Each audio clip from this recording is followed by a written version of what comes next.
Hi, everyone. Hi. That was quite the welcome. I don't know if I was ready for that, but I didn't mind it. We can do it again afterwards, okay? Stop, you guys. Okay, so today's lecture is going to be about arms and legs, something that sometimes can feel awkward when we move our arms, right? Sometimes people go, oh, what do I do with my arms when I'm doing my feet? Or sometimes the feet stops, the arms are moving, and they're not moving the direction we want them to move, right? So we're going to talk about some of these things where we generate movement for our arms, for our legs, and all of that. So for me, when it comes to dancing, number one thing that I want you to think about is the most important part of our body when we dance is our feet. But I'm going to skip that for a second because we immediately connected to the floor with our feet. So whatever our feet do, the direction of our feet and how we use our feet is number one, most important to get to where we are going. So we're going to just do one little exercise for our feet. So if you can put your feet apart. And I'm going to ask questions, so I want you to shout out. There's no wrong answers. So I want you to transfer your weight from foot to foot like this. And I want you to tell me what parts of your body you're using to do that. Say that again, calves? Good. Core. They're all great answers, yes, 100%. But I'm looking for one specific one. I mean the correct one. Toe, standing leg. Spine, ankle. We're going to get married after the class. Yes, we are using our ankle. So by just purely lifting like if I lift my ankle, it transfers my weight. If I move my ankle, it transfers my weight from foot to foot. I'm not using my hips. I'm not swinging my hips because my weight is not shifting, right? So I'm just using my ankles to transfer my weight. If I'm standing like this and I want to take a walk forward, it's the standing leg, somebody said before. I can do this, but it doesn't get me to go the free leg until I use my back ankle to push my weight forward from foot to foot, right? So the ankles are the ones that are going to transfer your weight from foot to move forward, sideways, or whatever we are going. When we move our legs, arms, whatever happens, this is the most important part, the body, because the movement is always generated from the body. If I'm using my arm, if I want to send my arm forward, right, I'm going to go like this. I didn't use my body. If I start using both of my arms, I'm going to look like I am a flight attendant in the airplane giving directions to where the exits are, right? So what I have to do for that? I have to always activate my body first. I'm going to send my arm forward. It's going to go the body. I'm going to rotate my body. Then my arm is going to follow. Again, I'm going to rotate my body. My arm is going to follow. So everything you do, you're starting a rumba, starting a whatever it is, you're going to use the body, then send the arm. So there's always an action happens in the body, and the reaction is our limbs. Our limbs never move on their own. If I'm going to take a step forward in, let's say, whatever dance it is in rhythm, I'm going to always activate my body, this block, and then the leg moves. Again, I activate my body, and the leg moves. So there's always a movement. We don't just do this, because that just is not dancing yet, right? We start there. However, there has to be movement in the body before we move our limbs. So for that, we're going to learn a little amalgamation of rumba that we're going to try today to use our arms and legs involving the body as much as we can. So number one, what I want you to do is transfer your weight into your left foot. Very good. Now from here, what I want you to do is, you're standing neutral, there's no hip movement whatsoever. I want you to, from here, stand up tall and just release the hip. Very good. And one more time, go back and release the hip. Excellent. Now what I want you to do next time you release the hip, I want you to think about bringing the leg in. Watch. See how this causes me to move my leg. Now, if I want to go anywhere else from here, again, I have to create movement from my body, in this case from my hip. I'm going to move my hip backwards to move forward with my leg. So this is what's going to get me to move. Again, this is going to get me to bring my leg in, and continue to move the hip is what's going to make you travel forward. Make sense? To make it more from the body movement. As you grow in your dancing, as you know in the beginning stages, what we do is we just learn how to walk in the beginning, right? Then we learn how to walk from the toe. Don't take a heel step in your rhythm dances. That's the next stage of it. Which dance can we take a heel lead in Latin or rhythm dances? Yes, paso. Paso is the only one you can take a heel lead and get away with it. But if your cha-cha locks are going like this, this is, I know I told you, but that was our secret. That's after a couple tequila shots, we all dance the same. But if you're doing a heel step anywhere else, it's not acceptable, yes? So those are the different stages we learn. Now the next stage, very important stage for me, is when you start to use your body a little bit more when you're dancing.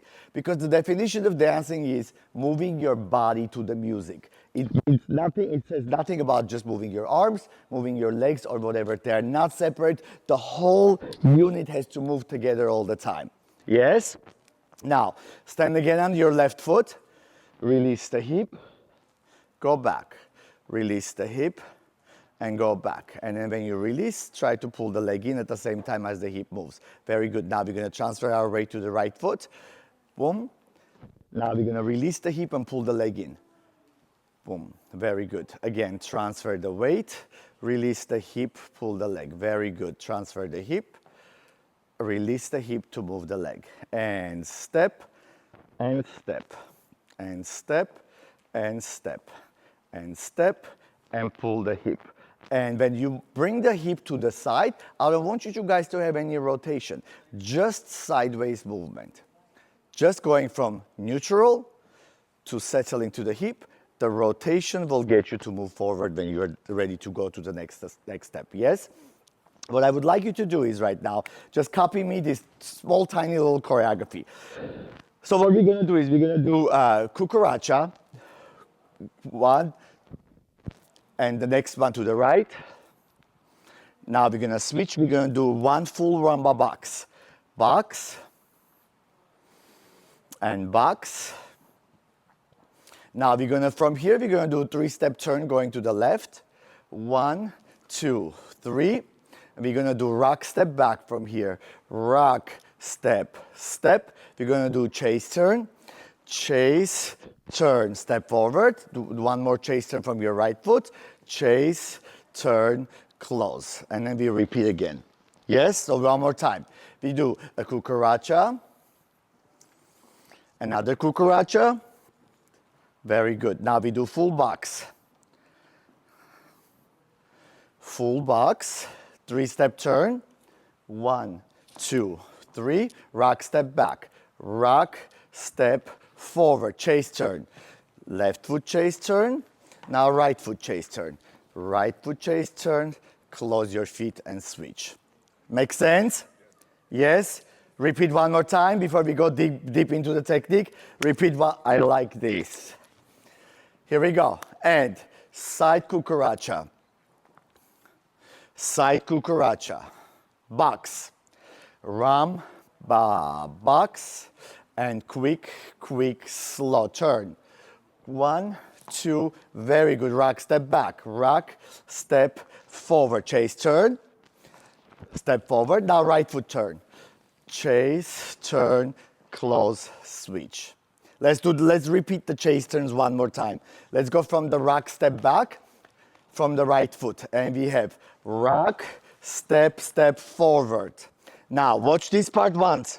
You have 3 steps, quick, slow. We have a quick, step forward, slow. And then comes the right foot. Quick, slow. Yes? One more time all together. And cucaracha, 1 cucaracha to the side. And 2 cucarachas to the side. Full box. Quick, slow. And quick, 3-step turn. And 1, 2, 3. Rock, step back. Rock, step forward. Chase, turn. Chase, turn. Now use the right foot. Chase, turn. Better, everyone. Much better. Makes sense, the choreography? Somewhat. As we do it more, you guys are going to get more, body will take over the memory. So What I want you to think about now, we have two cucarachas. We just did the little exercise together when we went neutral, settle, right? And the settling what brings the leg in. So when we do our cucarachas, we have side, settle. We are not going to collect the leg because we are going back. Side, settle, and the rotation of the hip is going to bring the leg in, and then we're going to switch to go to the next cucaracha. Does that make sense? So, first one, we don't bring the leg in. Second one, bring the leg in and switch. One more time. Ready? I'm going to do it with you. And side step, pull it in, and switch. Do you guys feel that you're using the hip to pull the leg in? This I want to be together. This works together as one movement. The leg coming in goes together. Yes? Keep that in mind for a second. Let's talk arms. When we use our arms, as we talked about already, we use it from the body, right? We use the body to move your arms. Whether I'm going up with my arm, I'm bringing down with my arm, my body is always active. Majority of the time, your movement of your arm is going to be led from the wrist. If I was a, what are those things called? Puppet? If I was a puppet, there was a string attached here. If somebody pulled my arm up, I'm going to use no body for a second because it's just about the arm. It's going to be from the wrist. And if I'm going to bring it down, change the direction, my wrist has to change the direction and my arm comes down. If I'm going to bring it forward, my wrist is going to change the direction and bring the arm down. Again, if I go down, it's always from the wrist. So your arms are not moving the same way all the time. There's a rotation and a movement in the arm. Make sense? So just keep that in mind. The wrist is always leading. Now we're going to do just the exercise with the arms. And then we're going to combine the whole shebang together. Yes? So the arm, don't move your feet whatsoever. The arm goes out, comes in, leading with the wrist. And then we rotate and we drop the arm. Very nice, everyone. Now the other arm. Arm goes out, arm comes in. We rotate and we bring the arm down. Again, arm, in, drop. Very good. Arm, in, drop. Now, this group is too talented. I have to change my strategy a little bit. Now, what we're going to do is we're going to do it with the feet. So the feet are doing this, right? Just going rock, rock, close. Now we're going to combine the legs and the, don't worry about the technique, the hip, and the blah, blah, blah. Just coordinate arms and legs together is my number one goal, yes? Here we go. We're going to start to this side. And arm goes out. I change my weight, arm comes in. I close my feet, my arm goes down. And I switch. Very good. Again, arm goes out. Arm comes in. Thank you. And we bring it in and switch. Past that. Out. In. Down, switch, very good. Out, in, down. I love all the arm rotations, you guys, beautiful. So I like that your wrist is also involved. See, that you are not just bringing your arm like a stick, that there's a movement in your arm, that your arm is also rotating and adding movement to your body. Remember, when we dance, when it comes to our arms and legs body movement, everything is a visual, what we create for people to see. Because my hip only can settle so far. This is how our bodies are built, right? But I can create an illusion with my arm, but the more my arm goes, the more my hip goes. It looks like my hip is still going when my arm is dancing, because we create that kind of an illusion. Yeah? It's not necessarily how much my hip radius is so big when I'm moving, it's what I create with my arms, it's what makes my movement look bigger and creating more volume. And if you ever heard from your teachers, coaches, that we need to create more volume when we are dancing, right? Very often it's because our arms are too small, our arms are too into our bodies. But we can create more space by using our body for our arm to extend. Anything you do, if my arm is to go up, see how it goes from my body to go up. It's not just because this is not comfortable or pretty. Yes? We want to use our arms with our body so there's cohesive movement with the body. Let's try the cucaracha one more time. Ready?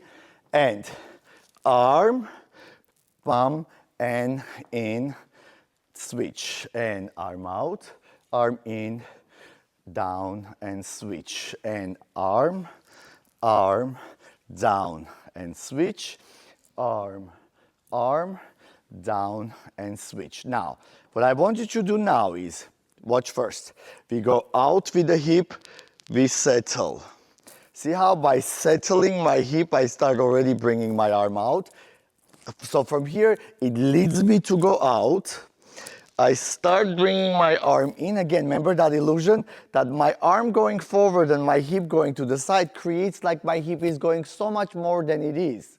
So if I go out, start bringing my arm in, I shift the weight, I start going down with my, see how I combine the movement, this, and then I switch, and I'm ready for the other side.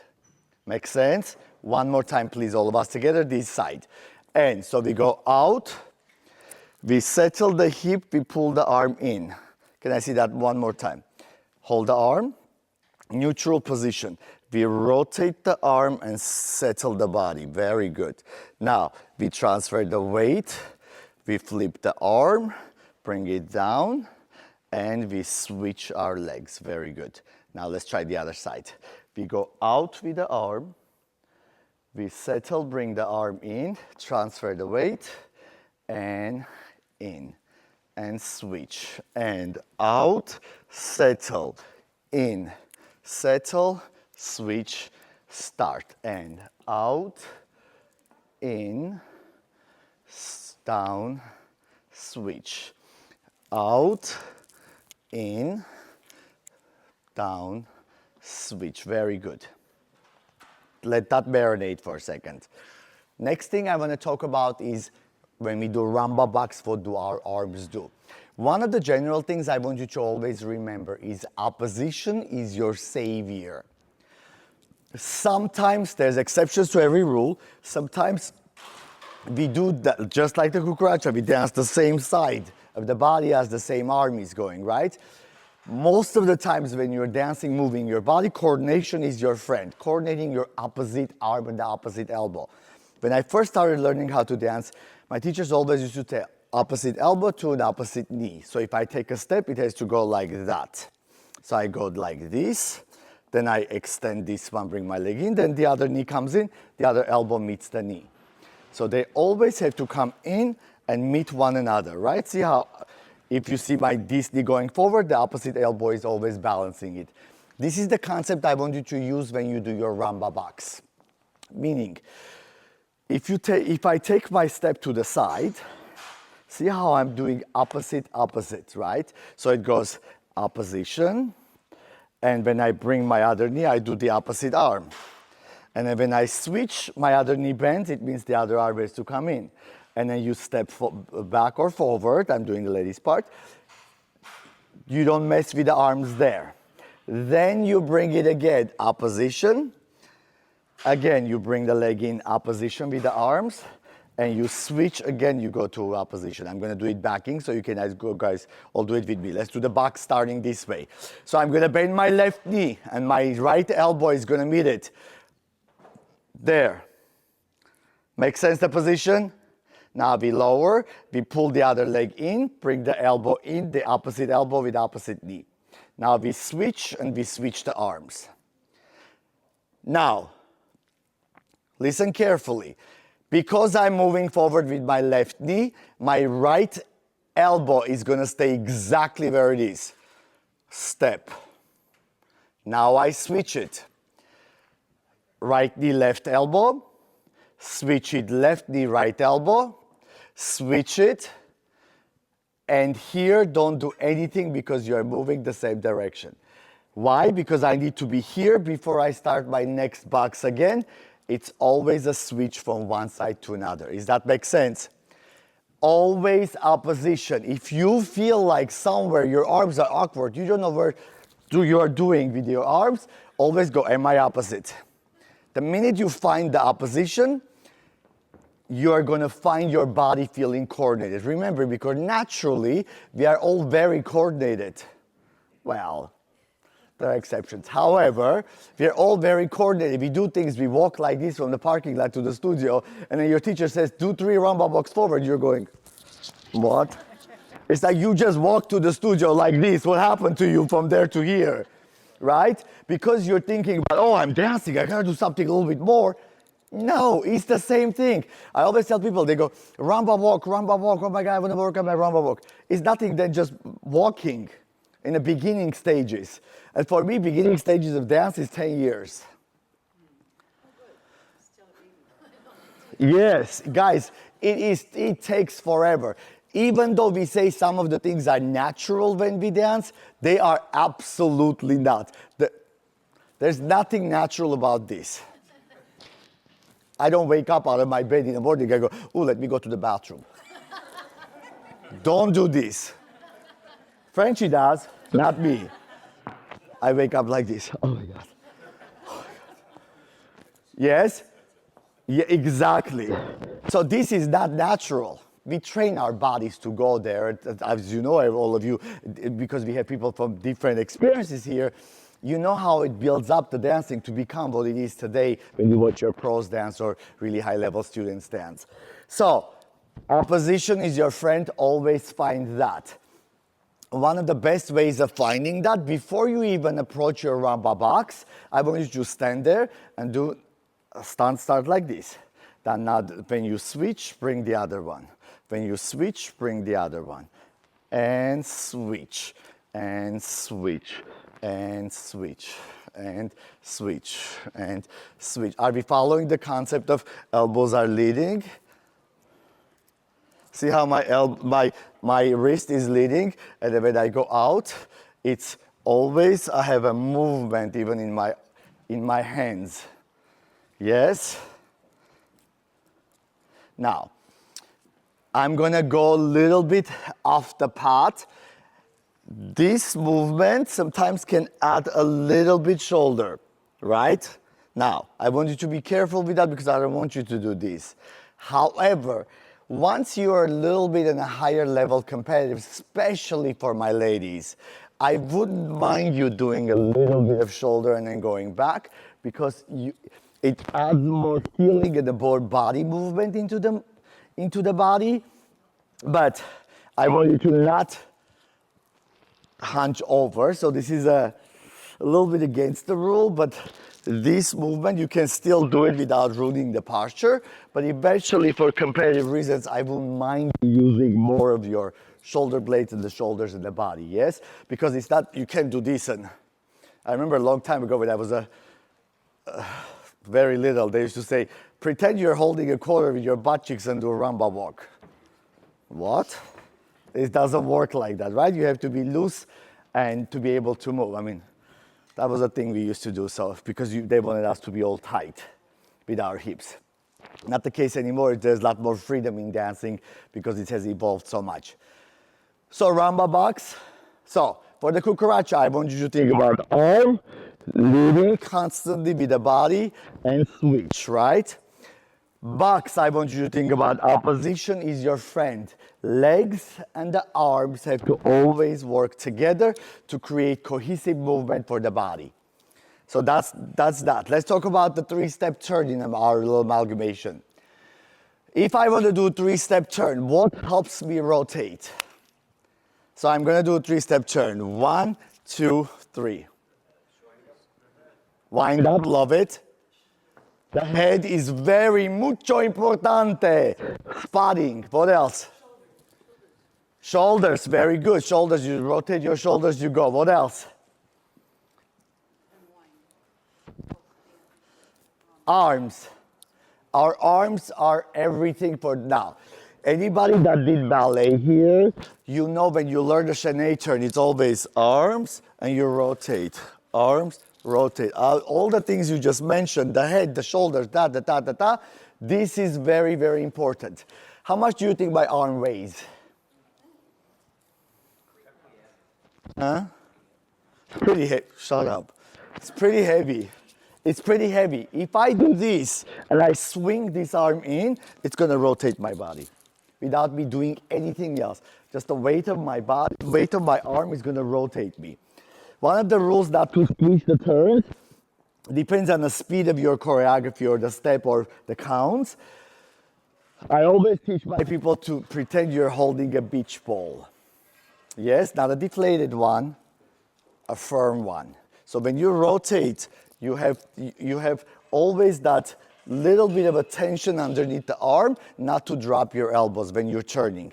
Eventually, when you're doing 100 million turns within one, your count is quick and slow, then your arms cannot be here because that slows you down, so you have to make it much tighter. Just like if you've seen in ice skating, they spin like this, then they go like that to make the turn tighter, right? So everything goes tight, you create some more speed. So we're gonna do the three-step turn. What I want you to think about three-step turn, what our legs are gonna do is step together, step. The first step is a direction, second step is a rotation, third step is a recovery. Direction, rotation, recover. Watch first. Direction, I'm changing my direction. It's a quarter of a turn for the direction. I'm going from here to here, quarter of a turn. My turn is going to be a half a turn only. I'm gonna go from this wall to that wall. Do not overturn your bodies. I'm literally gonna do this much. From here, it takes the recovery, that I take a side step and I finish my turn. When you think of sometimes you have one turn, you have to do a three-step turn, what happens? We power as much as we got power for one stinking turn. We don't need all that energy. We don't need to do so much. That's why we lose balance, because we power too much. We use too much of our power we've got and we can't stop it. It's never a full turn, it's a half a rotation. Quarter, half, recover. Yes? The recovery is going to happen because of the momentum you created for your turn, not because I got to completely have a dead stop here and then take an extra step to the, no. Because you create this momentum, you come out of the turn, you allow your leg to step out. Now, balance. Even though it's not my topic, but I'm going to talk about it real quick. Leg first, then the body. You don't want to go with the body, then the leg. You're never going to stop it. You want to rotate, send the leg, then put the body on it. Then you will find yourself balanced more. The leg has to arrive, the body goes on the leg. Yes? You got to have something underneath to put the next block on top. And the most important is our feet, because we are connected to the floor. So if this comes out, I can transfer the rest of my weight. Are you guys ready to try the turn? Oh my God, I talk too much. Let's try it. Quarter, half, quarter. Makes it a full turn. Direction, rotation, recover. Look the direction you're going. I'm still talking. Use the arms. Ready? And 1, 2, 3. How was that? Success? Wait until we go fast. Ready? And 1, 2, 3. Very good. No, you were fine. You were exactly what we wanted. Remember, we're going to get married. So we're going to go 1, 2, 3. Now, let me ask a question. When you do your turns, how important it is to close your feet? Depends on the day. Behave. How important it is to close our feet? It's important. Now, am I going to be standing there with a microscope as a judge and going, oh, she didn't close her feet, oh no. If you're going fast, I'm not necessarily going to see it, right? I'm talking about rhythm dances, Shanae turns specifically. If you're doing pivots, obviously you don't close your feet. To create speed, we have to close our feet. The closer, the better. Sometimes I say don't close it, bring it closer. The closer, the better. I don't want you to step on top of the other toes to go, oh, see, I closed my foot. No, but closer the better, because you can create more speed. Remember, when we are doing turns, we can either create speed or we can create distance. We need to clearly know in our routine what dance we are doing and what we are trying to create, speed or distance. Because if I'm traveling, I can't close my feet because then I won't travel. But if I'm trying to create speed, I gotta get my body very tight in the place, not tight like this, but smaller radius for my movement. Does that make sense? Let's do the turn one more time. You have 5 minutes. No. No, cancel the rest of them. So we are going, and 1, 2, 3. Very good, everyone. Very, very good. Now, from here, I want you to think about, we're going to do rock, step back. Stay there. We're going to do rock, step back. We finished our arms. We opened them at the end of it, right? Then we're going to do rock, step back. Which arm you think should come forward? Why? Who said right? Why does the right arm come? Because the left knee steps. Yes. Rock, step. Ready? And rock, step, and step forward. Switch the arm. Very good. Now we're going to do chase turn, right? Same concept. This arm comes forward. I create opposition. Rotate, bring the other arm forward because the opposite leg is in the front. Step forward and step forward one more time. Very good. Now do the same thing with the right turn. And left elbow, rotate. Right elbow, and this is the finish with the switch of the elbows. Where's the bad news guy? Since I have only 5 minutes, I really want to gather the whole 45 minutes we talked about, 40 minutes, whatever it was. Remember, if you are in any situation in your dancing, you're standing there going, I don't know where my arm should be. Instantly realize where your weight is and which arm is forward. Then you can switch, then you can coordinate your body according to that. Does that make sense? If you're, anytime you take a step, if you're taking a step, your arms are not doing anything. It means your entire body is not involved when you're dancing. Does that make sense? One of my goals for you today is for you to really thoroughly understand that your body has to be fully involved in your movement. It's not just about the arms, not just about the legs, it's not just about your choreography. I much prefer on a dance floor when my students are dancing to see simple choreography well executed versus a difficult choreography that if people are chasing the routine and then being stressed, when you're stressed and your music is too fast, you can't remember this, your teacher is pulling you because you are late. This is a disaster. Simpler choreography. To me, in the end of my career, I simplified my routines because I felt like it gave me freedom to really show what I can do with my body versus constantly chasing the routines. Yes, of course, we all have different abilities. We are all great at different things. And your teachers are so incredible at showcasing your assets. So, just keep in mind, arms and legs always have to move together. Yes? If you have, one more last thing. If you're trying to, this was part of my, I'm trying to go through my notes that I did. The last thing, if you're trying to create an impact, because we know, like as much as we float through movement, but when we create an impact, that's also very important on the floor, right? Your last foot and your arms, it should not be, if I'm gonna do bum, the impact should not be this foot and this arm. It should be the last foot closing with the arm. It should be ba, ba. See how this foot is creating the impact with the arm? It's not, there's extra movement that's not needed. It makes it look not so sharp and not so thrilling. Make sense? So you want to always create a bump. This is the movement going in, but my arm finishes the movement, that other leg comes in. Whatever it is that you're doing, it's the movement has to all stop together for you to create an impact that's worth doing it. Does that make sense? Are there any questions? If you have questions, Frenchie will answer. Thank you, everyone. Thank you, thank you, thank you, thank you.